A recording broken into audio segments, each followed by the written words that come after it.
അസ്സലാമു അലൈക്കും വറഹ്മത്തുള്ളാഹി വബറകാതുഹു. പ്രിയം നിറഞ്ഞ ഹാജിമാരെ, ഹജ്ജിന് ഒരാൾ ഒരുങ്ങിയാൽ അദ്ദേഹം ഹജ്ജിൻ്റെതായ കാര്യങ്ങളെല്ലാം മനസ്സിലാക്കേണ്ടതാണ്.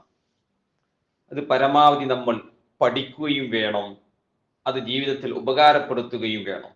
കിതാബുകളിലൊക്കെ നമുക്ക് കാണാൻ പറ്റും, ഹജ്ജിന് പുറപ്പെടുന്ന ഒരാൾ ഹജ്ജിന്റെ കാര്യങ്ങളൊക്കെ മനസ്സിലാക്കുകയും ഹജ്ജുമായി ബന്ധപ്പെട്ട നല്ലൊരു കിതാബ് പുസ്തകം കയ്യിൽ കരുതുകയും വേണമെന്ന് കിതാബുകളിൽ നമുക്ക് കാണാൻ പറ്റും.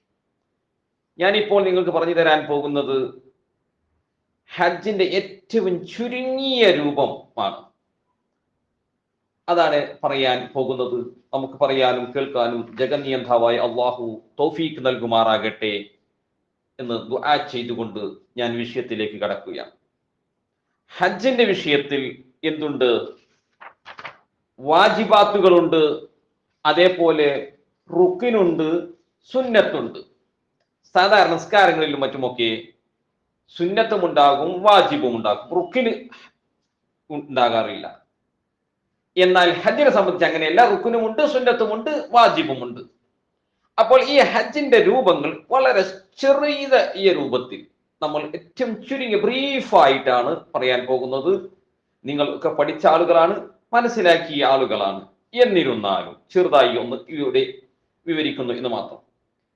ഹജ്ജിന്റെ പ്രധാനപ്പെട്ട ഒന്നാണ് ഇഹ്റാം ചെയ്യുക എന്നുള്ളത്. അത് ഹജ്ജിന്റെ റുക്നും ആണ്.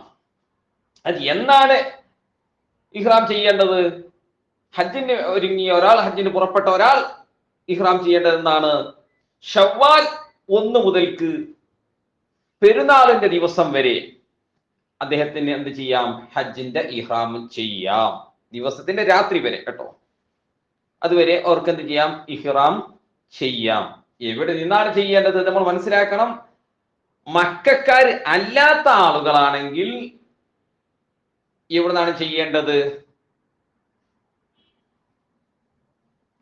പ്രത്യേക സ്ഥലങ്ങളുണ്ട്, ആ സ്ഥലങ്ങളിൽ വെച്ചാണ് ചെയ്യേണ്ടത്. അപ്പൊ നമ്മുടെ ഇന്ത്യയിൽ നിന്നൊക്കെ നമ്മൾ പോകുമ്പോൾ നേരിട്ട് ജിദ്ദ എയർപോർട്ടിലാണ് ഇറങ്ങുന്നത് എങ്കിൽ നമ്മൾ ഇഹ്റാം ചെയ്തുകൊണ്ടായിരിക്കും പോവുക. ചില ആളുകൾ മദീനയിലേക്കായിരിക്കും പോകുന്നത്. അങ്ങനെയെങ്കിൽ മദീനയിൽ നിന്ന് മക്കയിലേക്ക് പോകുന്ന വഴിയിൽ വെച്ചാണ് ഇഹ്റാം ചെയ്യേണ്ടത്. അപ്പൊ ഇഹ്റാം എന്നുള്ളത് റുക്കിനാണ്. അതിന്റെ രൂപങ്ങളൊന്നും ഞാൻ ഇവിടെ പറയുന്നില്ല എന്നർത്ഥം. പിന്നെ രണ്ടാമത്തെ കാര്യം എന്താണ്? തവാഫുൽ ഖുദൂം. മക്കയിലേക്ക് ഒരാൾ മുന്നിട്ട് വന്നാൽ അതിന് തവാഫ് ചെയ്യൽ സുന്നത്തുണ്ട്. അത് സുന്നത്തായ കാര്യമാണ്. അത് എപ്പോഴാണ് ചെയ്യേണ്ടത്? അഖൈബ ദുഖൂലിൽ മക്ക എന്ന കിതാബിൽ നമുക്ക് കാണാൻ പറ്റുന്നത്. മക്കയിൽ പ്രവേശിച്ച ഉടനെ ചെയ്യേണ്ടതാണ്. അത് ആ കഅബയോട് ചെയ്യുന്ന ഒരു ബഹുമാന ആദരവാണ്. അപ്പോൾ തവാഫ് ഏതാകട്ടെ അതിലെന്തുണ്ടായിരിക്കണം? ഷർത്തുണ്ട്, വുളു ഉണ്ടായിരിക്കണം. പിന്നെന്താണ്? നമ്മുടെ കഅബ ഇടതുഭാഗത്താക്കി ചെയ്യണം. അതോടൊപ്പം ഔറത്ത് മറക്കണം. ഇതൊക്കെ അതിൽ പാലിക്കേണ്ട കാര്യങ്ങളാണ്. അതെല്ലാ തവാഫിലും ഉള്ളതുപോലെ തന്നെയാണ്. മറ്റൊന്നാണ് സഈ. ഹജ്ജിന്റെ ഭാഗങ്ങളിൽപ്പെട്ട ഒന്നാണ് സഈ ചെയ്യുക എന്നുള്ളത്. ഈ സഈ എന്നുള്ളത് എന്താണ്? റുക്കിനാണ്. ഇത് എപ്പോഴാണ് ചെയ്യേണ്ടത്? ബഅദ തവാഫിൽ ഖുദൂമി ഔൽ ഇഫാള എന്ന് പറയുന്നത്. ഒന്നുകിൽ എന്ത് ചെയ്യണം? നമ്മൾ മക്കയിലേക്ക് ചെന്ന ഉടനെ തന്നെ ഖുദൂമിന്റെ തവാഫ് ചെയ്യുകയാണെങ്കിൽ അതിന് ശേഷം എന്ത് ചെയ്യാം? ഈ സഈ ചെയ്യാം. സഫാ മർവന്റെ ഇടയിൽ 7 തവണ ഉള്ള നടത്തം അത് ചെയ്യാം. അതല്ല എങ്കിൽ ഇഫാളത്തിന്റെ ഒരു തവാഫ് വരാനുണ്ട്. ആ തവാഫിന് ശേഷവും ചെയ്യാം. അത് എന്നാണ് വരിക? പെരുന്നാൾ ദിവസത്തിലാണ് ഇഫാളത്തിന്റെ തവാഫ് വരിക. ആ തവാഫിന് ശേഷവും എന്ത് ചെയ്യാം? സഈ ചെയ്യാം. അഥവാ ഖുദൂമിന്റെ തവാഫിന് ശേഷം ഒരാൾ സഈ ചെയ്തിട്ടുണ്ടെങ്കിൽ പിന്നെന്ത് വേണ്ട? ഇഫാളത്തിന്റെ തവാഫിന് ശേഷം അവർ സഈ ചെയ്യേണ്ട ആവശ്യം ഇല്ല എന്നുള്ളതാണ്. പിന്നെ മറ്റൊന്നാണ് മബീതു ബി മിന. മിനയിൽ രാപ്പാർക്കുക എന്നുള്ളത്. അത് സുന്നത്തായ കാര്യമാണ്.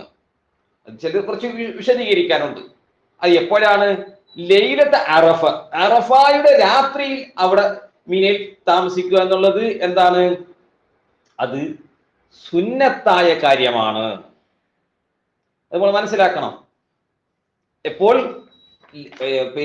അറഫയിലേക്ക് പോകാൻ വേണ്ടിയുള്ള ഒരുക്കങ്ങളും കാര്യങ്ങളും നടത്തുമല്ലോ. ആ രാത്രിയിൽ അഥവാ ദുൽഹിജ്ജ 8 അന്നാണ് സാധാരണഗതിയിൽ മിനയിലേക്ക് പോവുക. അതെപ്പോഴാണ് പോവുക വേണ്ടത്? ബഅദ തുലൂഹി എന്നാണ് അഥവാ രാവിലത്തെ ശേഷം. രാവിലെയാണ് ദുൽഹിജ്ജ 8 രാവിലെയാണ് ഇങ്ങോട്ട് പോവുക, മീനയിലേക്ക് പോവുക. അന്ന് അവിടെ പാർക്കുക എന്നുള്ളത് സുന്നത്താണ്. എന്നാൽ അതിന് ശേഷം അറഫ കഴിഞ്ഞതിന് ശേഷം മീനയിൽ രാപ്പാർക്കലുണ്ട്, അത് വാജിബുമാണ്. ഇൻഷാ അല്ലാഹ് നമ്മൾ പിന്നീട് പറയുന്നതാണ്. പിന്നെ മറ്റൊന്നെന്താണ്? ഒരു സുന്നത്തായ ഒരു കാര്യമാണ് ഹജ്ജുമായി ബന്ധപ്പെട്ട് വുഖൂഫ് ബിൻ നമീറ എന്നുള്ളതാണ്. നമീറയിൽ അല്പം നിൽക്കുക എന്നുള്ളത് എന്താണ്? അത് സുന്നത്തായ കാര്യമാണ്. അത് എപ്പോഴാണ് നിൽക്കേണ്ടത്?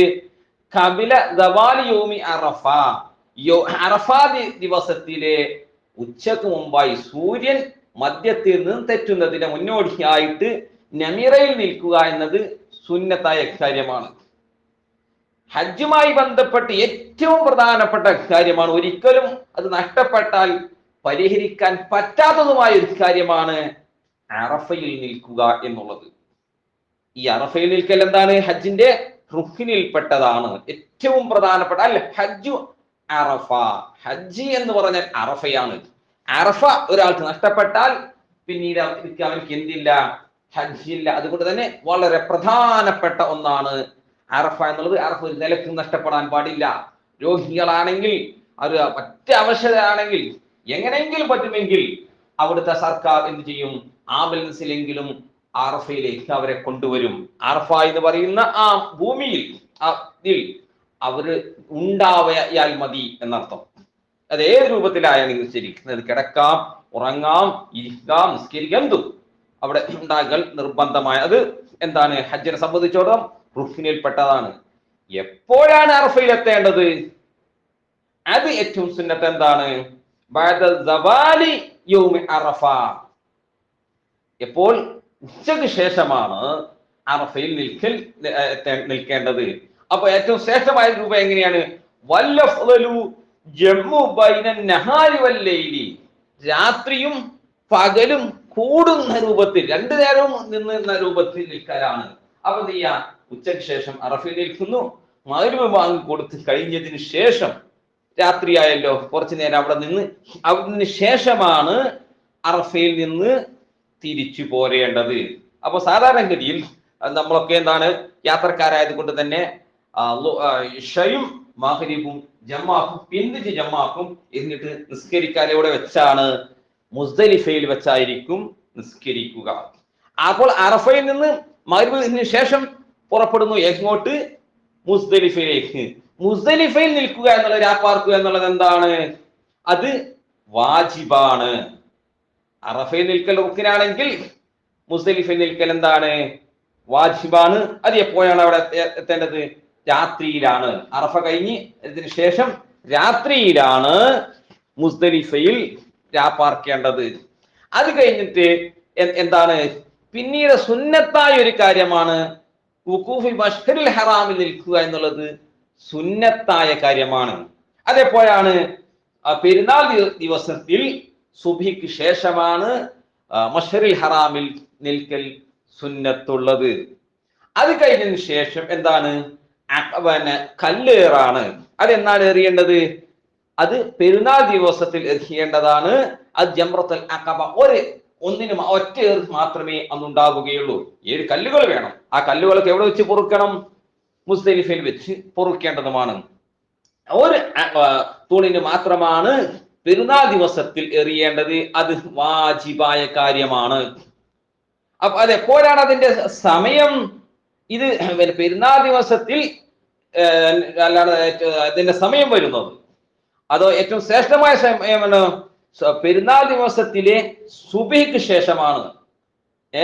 അത് അസ്തമയം വരെ, അതാണ് ഏറ്റവും ശ്രേഷ്ഠമായ സമയം. ആ സമയത്ത് പോയി എറിയുക. ഈ ഏറ് കഴിഞ്ഞാൽ പിന്നീട് ഒരു ഹാജിക്ക് ചെയ്യാനുള്ള കാര്യം എന്താണ്? അവന്റെ മുടി നീക്കലാണ്. അത് ആണാകട്ടെ സ്ത്രീ ആകട്ടെ. പുരുഷനെ സംബന്ധിച്ചിടത്തോളം തല മുണ്ടനം ചെയ്യലാണ് ഏറ്റവും ശ്രേഷ്ഠ. സ്ത്രീകളെ സംബന്ധിച്ചിടത്തോളം തലയുടെ മുടിയുടെ ഭാഗങ്ങളിൽ നിന്ന് അല്പം ഒരു 3 മുടികൾ പല ഭാഗങ്ങളിൽ നിന്നായി വെട്ടലാണ് അവർക്ക് സുന്നത്ത്. അത് നമ്മൾ മനസ്സിലാക്കണം. അവർ ഏറ്റവും ശ്രേഷ്ഠമായ രൂപം എന്താണ്? അത് പെരുന്നാൾ ദിവസത്തിൽ നമ്മുടെ ഒന്നാമത്തെ അക്കബക്ക് എറിഞ്ഞു കഴിഞ്ഞതിന് ശേഷമാണ് മുടി നീക്കൽ ഏറ്റവും ശ്രേഷ്ഠമായത്. ഇതിന് ശേഷമായിരിക്കണം ഇഫാലത്തിന്റെ തവാഫ്. അപ്പൊ ഇഫാലത്തിന്റെ തവാഫിന്റെ മുൻപും ജംറത്തുൽ അഖബയുടെ ഏറിന് ശേഷവുമായിട്ടാകണം മുടി നീക്കം ചെയ്യേണ്ടത്. ഈ മുടി നീക്കം കഴിഞ്ഞതിന് ശേഷം പിന്നീട് എങ്ങോട്ടാ പോകുന്നത്? കഅബയിലേക്കാണ് പോകുന്നത്. എന്തിനു വേണ്ടി? തവാഫുൽ ഇഫാല. മുടി നീക്കുക എന്നുള്ളത് റുക്കിനാണ്, മനസ്സിലാക്കുക. അതുപോലെ തവാഫ് എന്നുള്ളത് എന്താ? തവാഫുൽ ഇഫാല എന്നുള്ളത് അതും റുക്കിന് ആണ്. അപ്പൊ ഇത് ഏറ്റവും ശ്രേഷ്ഠമായത് എപ്പോഴാണ്? പെരുന്നാൾ ദിവസത്തിൽ ചെയ്യലാണ് ഏറ്റവും ശ്രേഷ്ഠത. അതും എപ്പോഴ്? അഖബയിൽ എറിഞ്ഞതിന് ശേഷവും അതോടൊപ്പം മുടി മുണ്ടനം ചെയ്ത് കഴിഞ്ഞതിന് ശേഷവുമാണ് ഇഫാലത്തിന്റെ തവാഫ് ഏറ്റവും ശ്രേഷ്ഠമായത്. അപ്പോൾ അന്ന് മാസം എത്ര ആയിരിക്കും? പെരുന്നാൾ ദിനം ദുൽഹിജ്ജ 10. പിന്നീട് നമുക്ക് താമസിക്കാനുള്ളത് എവിടെയാണ്? മിനയിലാണ് പിന്നീട് താമസിക്കേണ്ടത്. 3 ദിവസം അവിടെ താമസിക്കണം. അതെന്താണ്? വാജിബാണ്. നേരത്തെ നമ്മൾ പറഞ്ഞു മിനയിൽ താമസിക്കുന്നത്, നമ്മൾ പറഞ്ഞു അത് സുന്നത്താണ്. എന്നാൽ ദുൽഹിജ്ജ 10 രാവ് മുതൽ ദുൽഹിജ്ജ 13 വരെ മിനയിൽ താമസിക്കൽ എന്താണ്? വാജിബാണ്.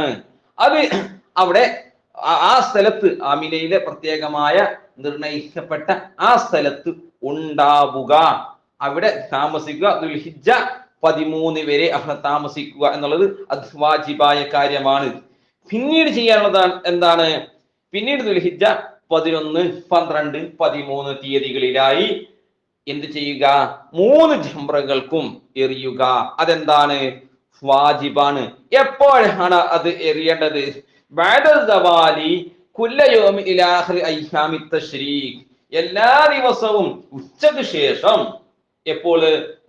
ഉച്ചയ്ക്ക് ശേഷമാണ് അത് എറിയേണ്ടത്. അപ്പോൾ അതിനെന്തില്ല?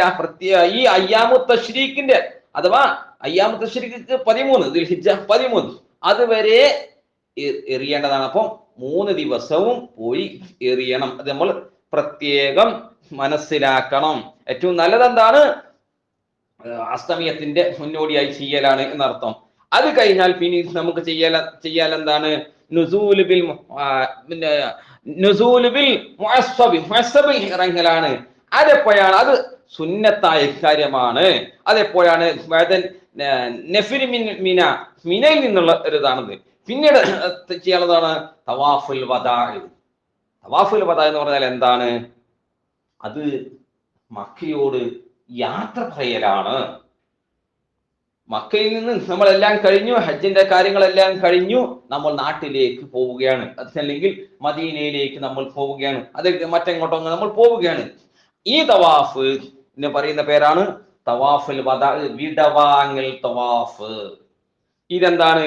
വാജിബാണ്. ഇത് ഹജ്ജിലുമുണ്ട് ഉംറയിലുമുണ്ട് എന്ന് നമ്മൾ മനസ്സിലാക്കുക.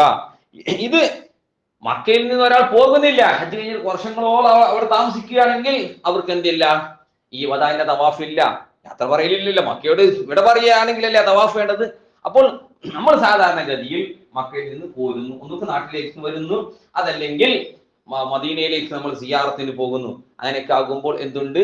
വദാഇന്റെ തവാഫ് ചെയ്യൽ വാജിബാണ്. അത് ഒഴിവാക്കരുത്. അവസാനമായി ഉള്ളത് എന്താണ്? സിയാറത്തുൻ നബി സല്ലല്ലാഹു അലൈഹി വസല്ലം. ഇതെന്താണ്? സുന്നത്താണ്. ഒരു നിലക്കും ഒഴിവാക്കാനും പാടില്ല. നമ്മൾ മനസ്സിലാക്കാം, ഇത് ഹജ്ജിന് മുമ്പാകാം ശേഷവുമാകാം. ഓരോരുത്തരുടെയും സൗകര്യം പോലെ ചെയ്യുക. ഏറ്റവും നല്ലത് ഹജ്ജിന് മുമ്പായിരിക്കും. അത് നമ്മൾ മനസ്സിലാക്കി വെക്കുക. നമ്മുടെ നാട്ടിൽ നിന്ന് ഓരോ സൗകര്യങ്ങൾ, ഓരോ ടീമുകൾ കൊണ്ടുപോകുന്ന സൗകര്യങ്ങൾ നോക്കിയായിട്ടാരും കൊണ്ടുപോവുക. എങ്ങനെയായിരുന്നാലും മദീനയിൽ നബി സല്ലല്ലാഹു അലൈഹി വസല്ലം തങ്ങൾ ചാരത്ത് ചെന്ന് അസ്സലാത്തു വസ്സലാമു അലൈക യാ റസൂലല്ലാഹ് എന്ന് പറയണം. അത് സുന്നത്തായ കാര്യങ്ങളാണ്. ഇത്രയുമാണ് ഹജ്ജുമായി ബന്ധപ്പെട്ട കാര്യം. വളരെ ചുരുക്കിയാണ് ഞാൻ ഇത് വിശദീകരിച്ചിരിക്കുന്നത്. ഇനി നമ്മൾ മനസ്സിലാക്കുക, നമ്മൾ മുടി കളയുക, അതേപോലെ തവാഫ്, സഈ, ഇതിനെന്തില്ല? ഒരു അവസാന സമയം ഉണ്ടോ എന്ന് ചോദിച്ചാൽ ഇല്ല എന്നതാണ് കിതാബുകളിൽ നമുക്ക് കാണാൻ പറ്റുന്നത്. പ്രത്യേകം ഒരു അവസാന സമയമില്ല, ജീവിതാവസാനം വരെ എന്നും ചെയ്യാം, അത് നഷ്ടപ്പെടുകയില്ല എന്നർത്ഥം. അപ്പൊ ജീവിച്ചിരിക്കുന്ന കാലത്തോളം എന്ന് വേണമെങ്കിൽ അത് ചെയ്യാം. പക്ഷെ അതൊന്നും നല്ലതല്ല, പിന്നിച്ചു കൊണ്ടുപോകുന്നത് നല്ലതല്ല. അതെന്താണ്? പെരുന്നാൾ ദിവസത്തെ തൊട്ട് പിന്നിച്ചാൽ അതെന്താണ്? അത് കറാഹത്താണ്. അയ്യാമു തശ്രീഖിന്റെ സമയത്ത് കഴിഞ്ഞിട്ടൊക്കെയാണ് ഒരാൾ മുടിയെടുക്കുന്നതെങ്കിൽ അത് ഏറ്റവും ശക്തമായ കറാഹത്താണ്. ഇക്കാര്യങ്ങളൊക്കെ അതിൻ്റെതായ സമയത്ത് തന്നെ ചെയ്യണം. ഈ 3 കാര്യങ്ങൾ, എന്ത്? മുടിയെടുക്കൽ, തവാഫ്, സഅി, ഈ 3 കാര്യങ്ങൾ പിന്തിച്ചത് കൊണ്ട് നഷ്ടമാകില്ല, നല്ലതല്ല. പക്ഷെ അവസാനമായി ഒരു സമയം ഇല്ല എന്നതാണ് പറയുന്നത്. എന്നാൽ അറഫയിൽ നിൽക്കുന്നതിന് പ്രത്യേകമായ സമയമുണ്ട്, മിനയിൽ നിൽക്കുന്നതിന് പ്രത്യേകമായ സമയങ്ങളുണ്ട്, അതേപോലെ മുസ്ദലിഫയിൽ നിൽക്കുന്നതിന് പ്രത്യേകമായ സമയങ്ങളുണ്ട്, അതേപോലെ ജംറ എറിയുന്നതിന് പ്രത്യേകമായ സമയങ്ങളുണ്ട്. അതോടൊപ്പം നമ്മൾ ആദ്യത്തിൽ പറഞ്ഞ ഇഹ്റാം ചെയ്യുന്നതിന് പ്രത്യേകമായ സമയങ്ങളുണ്ട്. ഈ 3 കാര്യങ്ങൾക്ക് പ്രത്യേകമായ സമയങ്ങൾ നിർണയിച്ചിട്ടില്ല, അഥവാ അവസാന സമയം ഇല്ല എന്നർത്ഥം കേട്ടോ. അവസാനമായ ഒരു സമയം ഇതിന് ഇല്ല. എന്നിരുന്നാലും പിന്തിക്കുന്നത് ഗുണകരമല്ല, അത് കറാഹത്താണ് എന്ന് പറഞ്ഞുകൊണ്ട് ഞാൻ നിർത്തുന്നു. അൽഹംദുലില്ലാഹി റബ്ബിൽ ആലമീൻ. അസ്സലാമു അലൈക്കും വറഹ്മത്തുള്ളാഹി